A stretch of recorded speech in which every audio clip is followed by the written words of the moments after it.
My dear student, कैसे हैं आप लोग? आई होप अच्छे होंगे और बहुत ही मस्ती से पढ़ाई कर रहे होंगे बच्चों।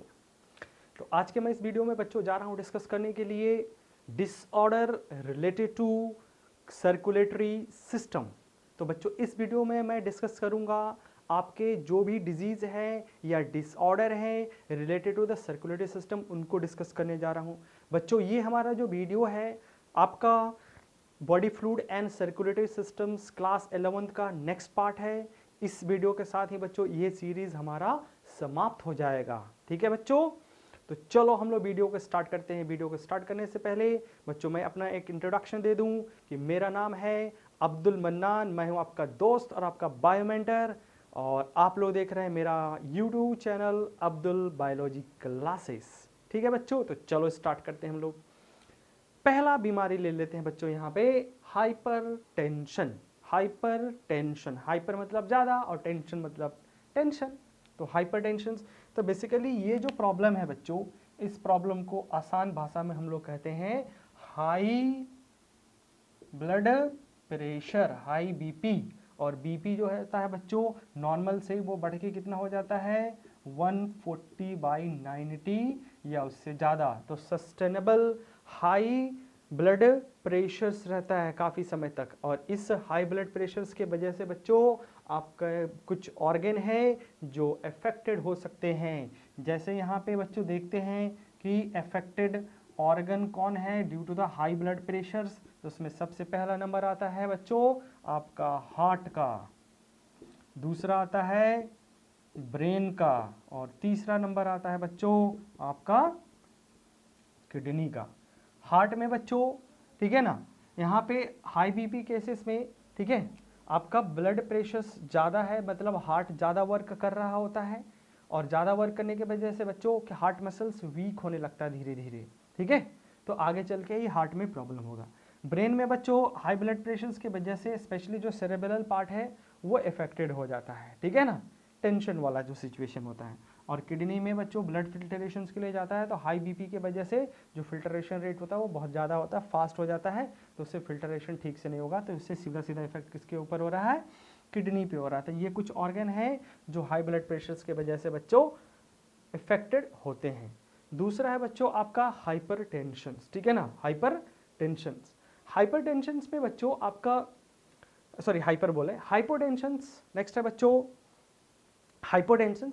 तो हाइपोटेंशन का मतलब होता है बच्चों यहाँ पे low blood pressure. Blood pressure क्या हो जाता है बच्चों, लो हो जाता है, कम हो जाता है नॉर्मल रेंज से। तो नॉर्मल रेंज से बच्चों ये कितना कम हो गया 90/60 mm ऑफ Hg वाला, तो उससे भी कम हो जाता है।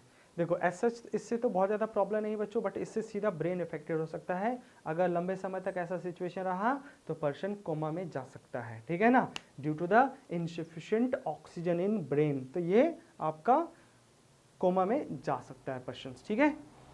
इसके अलावा बच्चों यहाँ पे एक तीसरा हम लोग ले लेते हैं, आपका हार्ट रेट से रिलेटेड है, तो इसको हम लोग कहते हैं बच्चों आपका नेक्स्ट डिजीज है बच्चों आपका एरिथमिया। एरिथमिया में दो सिचुएशंस हैं, ट्रैकी एरिथमिया और एक है ब्रेडी एरिथमिया। तो ट्रैकी एरिथमी केसेस में बच्चों हार्ट रेट जो होता है वो फास्ट हो जाता है, दैट मीन्स यहाँ पे क्या है बच्चों, हार्ट रेट बढ़ा हुआ है। और ब्रेडी एरिथमीज केसेस में क्या होता है बच्चों, यहाँ पे हार्ट रेट्स कम हुआ है, डिक्रीज हुआ रहता है, स्लो हार्ट रेट रहता है तुम्हारा इसमें। तो ये भी एक प्रॉब्लम है, हार्ट रेट बढ़ गया और हार्ट रेट घट गया, तो ये भी एक प्रॉब्लम है बच्चों। और इसके बारे में हम लोग ऑलरेडी डिस्कस कर चुके हैं कि हार्ट रेट बढ़ता है घटता है तो उससे क्या समस्या हो सकती है, ठीक है बच्चों। अब आ जाते हैं नेक्स्ट बच्चों हम लोग कोरोनरी आर्टरी डिजीज पे, ठीक है बच्चों। नेक्स्ट है कोरोनरी आर्टरी डिजीज, CAD कहते हैं हम लोग इसको। कोरोनरी आर्टरीज क्या होता है पहले सुन लो, इसके बारे में ऑलरेडी मैंने पढ़ा रखा है, इसमें पहले या दूसरे पार्ट में आपको मिल जाएगा। हार्ट में हार्ट का इंटरनल स्ट्रक्चर्स जहाँ से स्टार्ट किया था वहाँ पे मिल जाएगा आपको। तो कोरोनरी आर्टरीज का मतलब हो गया वो आर्टरी जो हार्ट के मसल्स को खुद ही क्या कर रहा है, ब्लड सप्लाई करने जा रहा है। तो such arteries known as coronary arteries, मतलब ये जो कोरोनरी सर्कुलेशन है वो हार्ट के वाल को ही ब्लड सप्लाई करता है, कोरोनरी आर्टरीज। अगर उसमें कोई प्रॉब्लम है तो उसी को बोलते हैं कोरोनरी आर्टरी डिजीज, और सारा समस्या यहीं से शुरुआत होता है बच्चों। तो कोरोनरी आर्टरीज में बच्चों अगर क्या होता है, जैसे कोई फैटी टिश्यू जैसे कोलेस्ट्रॉल है या अदर फैट है या फिर कैल्शियम्स है, उनका डिपोजिशन होता है तो हम उसको बोलते हैं अर्थरोस्क्लेरोसिस। तो अब यहाँ पे क्या होता है बच्चों, बीमारी की शुरुआत होती है, एक एक करके स्टेप बाय स्टेप चलते हैं। तो यहाँ पे जो कोरोनरी आर्टरी है उसमें बच्चों हो जाता है क्या, अर्थरोस्क्लेरोसिस। एथेरोस्क्लेरोसिस एथेरोस्क्लेरोसिस का मतलब होता है बच्चों, जो कोरोनरी आर्टरीज का वाल है और उसमें भी स्पेशली ट्यूनिका इंटरना, वो उसके में इस तरह से क्या होता है बच्चों, फैटी डिपोजिशंस हो जाता है। ये फैटी डिपोजिशंस है, ठीक है ना, और ये मीडिया है और एक्सटर्ना वगैरह जो भी है। तो इसमें ल्यूमेन क्या होता है, नैरो हो जाता है। प्लस इसमें बच्चों इसमें कुछ टिश्यू डैमेज होता है जिसके वजह से यहाँ पे क्लॉट बन जाता है, और ये आपका इमूवेबल क्लॉट जो होता है इसको हम लोग बोलते हैं coronary thrombus. That means they cause the coronary thrombosis, ठीक है ना। और इस प्लग के वजह से यहाँ पे कुछ बच्चों और भी टिश्यू प्रोलिफरेट कर जाता है, तो और भी रास्ता ये क्या हो जाता है, ब्लॉक होने लगता है, ठीक है। तो इसको हम लोग बोलते हैं बच्चों, इस प्लग को कहते हैं, यहाँ पे जो प्लग बना है ये इसको बोला जाता है एथेरोमेटिक प्लग कहते हैं, ठीक है। और ये एरेथ्रोमेटिक प्लग बच्चों किसके डिपोजिशन से बना है, तो cholesterol, fat and even calcium ion के डिपोजिशन से बन जाता है बच्चों, ठीक है। आई बात समझ में। और इस सिचुएशंस को बोलते हैं बच्चों, जहाँ पे ये क्लॉट जम गया है इसको बोलते हैं, मतलब अब एरेथ्रोस्क्लेरोसिस के वजह से यहाँ पे होता है कोरोनरी थ्रोम्बोसिस। अब coronary thrombosis that will lead to block that coronary arteries, जिसके वजह से बच्चों हार्ट के वाल में जो ऑक्सीजन का सप्लाई होता है वो कम होने लगता है। तो यहाँ पे क्या हो जाएगा तुम्हारा, ब्लॉकेज इन कोरोनरी आर्टरी, ब्लॉकेज इन कोरोनरी आर्टरीज। इसके वजह से क्या होगा, तुम्हारा ऑक्सीजन सप्लाई क्या होने लगता है बच्चों, आपका डिक्रीज करने लगता है, ऑक्सीजन सप्लाई डिक्रीज करने लगेगा। अब ऑक्सीजन सप्लाई डिक्रीज होने लगता है तो अब एनफ ऑक्सीजन मसल्स में नहीं है, तो इस सिचुएशंस को हम लोग कहते हैं बच्चों आपका मायोकार्डियल एस्केमिया कहते हैं, ठीक है ना। That's conditions known as the myocardial ischemia. तो यहाँ पे हो जाता है मायोकार्डियल इस्केमिया, ठीक है, मायोकार्डियल इस्केमिया। मायोकार्डियल इस्केमिया के बारे में बच्चों एक बार हम लोग और डिस्कस कर चुके हैं आपका ईसीजी में, ठीक है, तो वहाँ पे भी देख सकते हो, थोड़ा सा इसके बारे में और डिटेल जानना है तो myocardial ischemia that means the cardiac muscles getting not getting enough oxygen, the situation is called the myocardial ischemia। अब इसके वजह से बच्चों देखो यहाँ पे कोरोनरी आर्टरीज में एर्थ्रोस्क्लेरोसिस हुआ, जिसके वजह से आपका कोरोनरी थ्रोम्बस हो जाता है, थ्रोम्बस के वजह से कोरोनरी आर्टरीज ब्लॉक होने लगता है, जिसके वजह से बच्चों अल्टीमेटली जो कोरोनरी जो हार्ट वॉल है, मतलब हार्ट का जो मसल्स है उसमें ऑक्सीजन सप्लाई धीरे धीरे कम हो जाता है, तो मायोकार्डियल इस्केमियास कहते हैं, ठीक है। तो इसका जो प्राथमिक सिम्टम होता है बच्चों, जो फर्स्ट सिम्टम होता है वो उसको हम लोग नेक्स्ट डिजीज में कवर कर लेते हैं। इसको बोलते हैं हम लोग बच्चों एंजीना पेक्टोरिस, या इसको बोल सकते हैं बच्चों हम लोग कोरोनरी स्क्लेरोसिस भी कह सकते हैं, ठीक है ना, कोरोनरी स्क्लेरोसिस भी कह सकते हैं, कोरोनरी स्क्लेरोसिस, ठीक है। तो ये सब भी वर्ड्स जो है बच्चों इनको ध्यान में रखना है। इसमें थ्रोम्बस जो होता है ये इमूवेबल क्लॉट्स को कहते हैं, ठीक है, जैसे नॉर्मल क्लॉट होता है ये मूव नहीं करता है और इंटरनली बन गया है तुम्हारा, इसमें अल्टीमेटली ये रास्ता पूरा ब्लॉक हो जाता है, ब्लड सप्लाई कम होने लगता है, ठीक है। और उसके वजह से आगे चल के सेल्स के मैंने जो कार्डियक मसल्स हैं वो मरने भी लगेंगे, तो उसके लिए अलग टर्म्स यूज़ करेंगे बच्ची। बट पहले यहाँ पे जो इनिशियल सिम्टम होता है तो इसमें बच्चों आपका सीवियर पेन होता है तुम्हारा इसमें, ठीक है ना, सीवियर पेन इन चेस्ट है, उसके अलावा बच्चों लेफ्ट आर्म है, उसके अलावा बच्चों आपका इसमें जॉ भी ले सकते हो, ठीक है ना। जॉ में क्या होता है इसमें बच्चों पेन होने लगता है तुम्हारा, ठीक है। तो इस कंडीशंस को बोला जाता है, इस सिम्टम्स को बोला जाता है एंजिना पेक्टोरिस। मतलब बच्चों प्रॉब्लम दिल में है और सीने में दर्द होता है, समथिंग ऐसा, ठीक है। आई बात समझ में? तो ये हो गया एंजिना पेक्टोरिस। तो इसका जो सिम्टम्स होता है वही है सीवियर पेन। और ये सब किसके वजह से हो रहा है बच्चों? इस मायोकार्डियल इस्केमियास के वजह से हो रहा है, जिसमें आपका हार्ट का जो मसल्स है they are not getting enough oxygens, ठीक है। अब इसका जो नेक्स्ट सिम्टम्स है बच्चों, अब क्या होगा यहाँ पे हो जाता है आपका, अब हार्ट का मसल्स मरना स्टार्ट करेगा, ठीक है। हार्ट का मसल्स मरना स्टार्ट करता है। तो अब नेक्स्ट हो जाता है बच्चों का हार्ट अटैक बोलते हैं, ठीक है ना। दूसरा नेक्स्ट कंडीशन है बच्चों, ये है आपका हार्ट अटैक, ठीक है ना। हार्ट अटैक हो जाएगा इसमें बच्चों, इसमें, ठीक है। और हार्ट अटैक का दूसरा नाम है जो अभी मैं बोला था, जिसमें आपको हार्ट का मसल्स मरने लगता है, दैट इज मायोकार्डियल इन्फ्रैक्शंस हो जाता है तुम्हारा, ठीक है ना। तो ये हो जाएगा बच्चों आपका मायोकार्डियल, ठीक है ना, मायोकार्डियल इन्फ्रैक्शंस, मायोकार्डियल इन्फ्रैक्शंस, ठीक है। मायोकार्डियल इन्फ्रैक्शंस का मतलब होता है डेथ, ठीक है ना। तो इसमें कौन सा मसल्स का मसल्स मरने लगता है। अभी मेरे सामने बोर्ड पे सब कुछ है बच्चों, अभी तक जो भी पढ़ा था।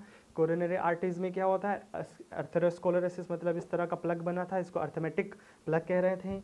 और उसके वजह से जो सेल्स मर रहा था, मतलब जो टिश्यू डैमेज हो रहा था, उसको हील करने के लिए यहाँ पे एक क्लॉट बना था, that is the coronary thrombosis. उसके वजह से रास्ता और ज़्यादा ब्लॉक हो जाता है, अब टिश्यू में ऑक्सीजन सप्लाई ठीक से नहीं हो रहा होता है, तो myocardial ischemia, and then that will result in the angina pectoris, that means severe pain in chest and left arms and even jaw वगैरह में होता है।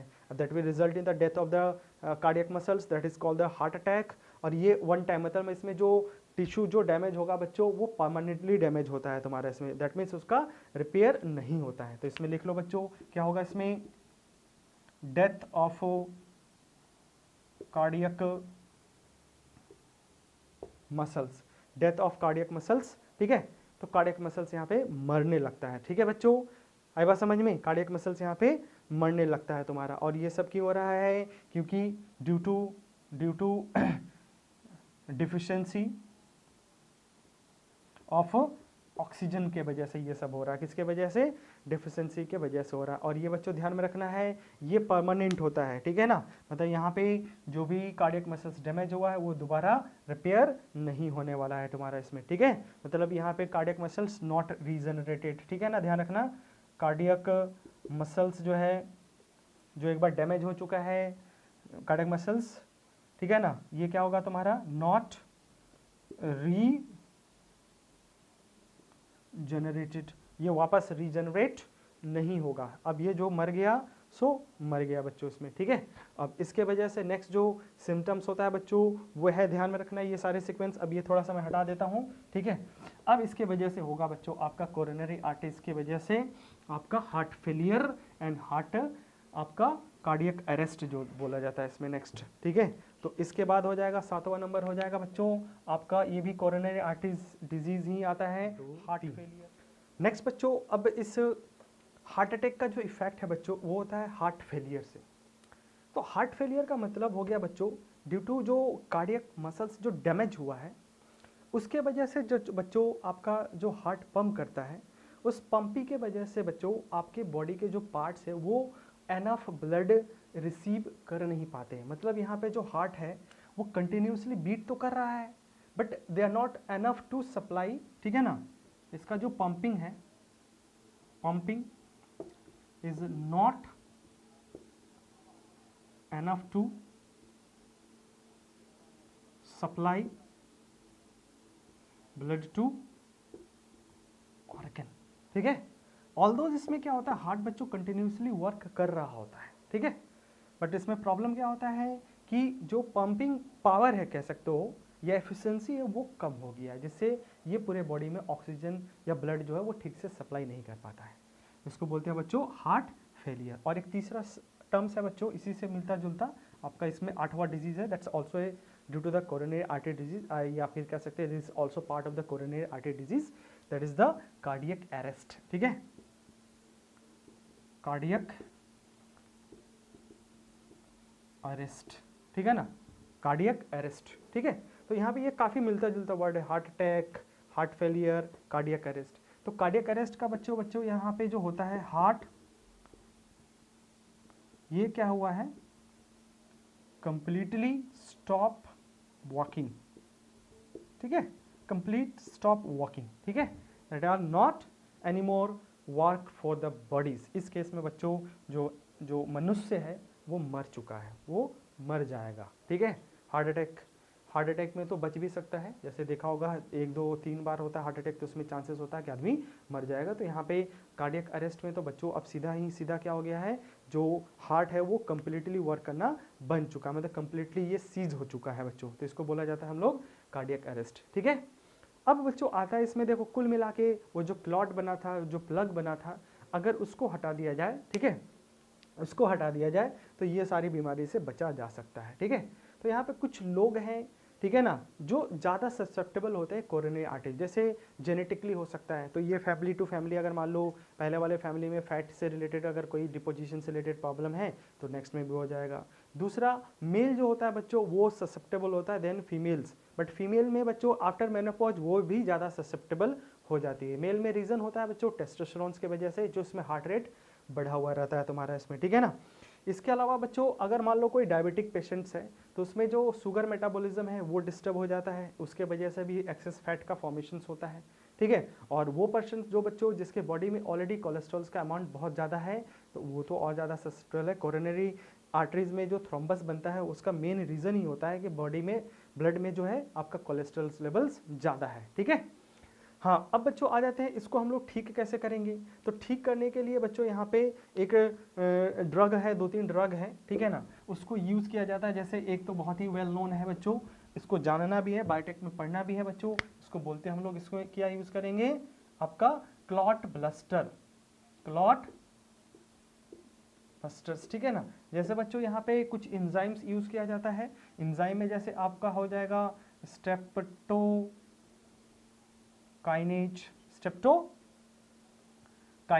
ठीक है। उसके अलावा बच्चों इसमें स्ट्रेप्टोकाइनेज के अलावा इसमें इसका ही दूसरा नाम है या उसी के जैसा कुछ और भी टर्म्स यूज करते हैं, जिसमें आ जाता है टिश्यू प्लाज्मोजेंस एक्टिवेटर्स आ जाता है।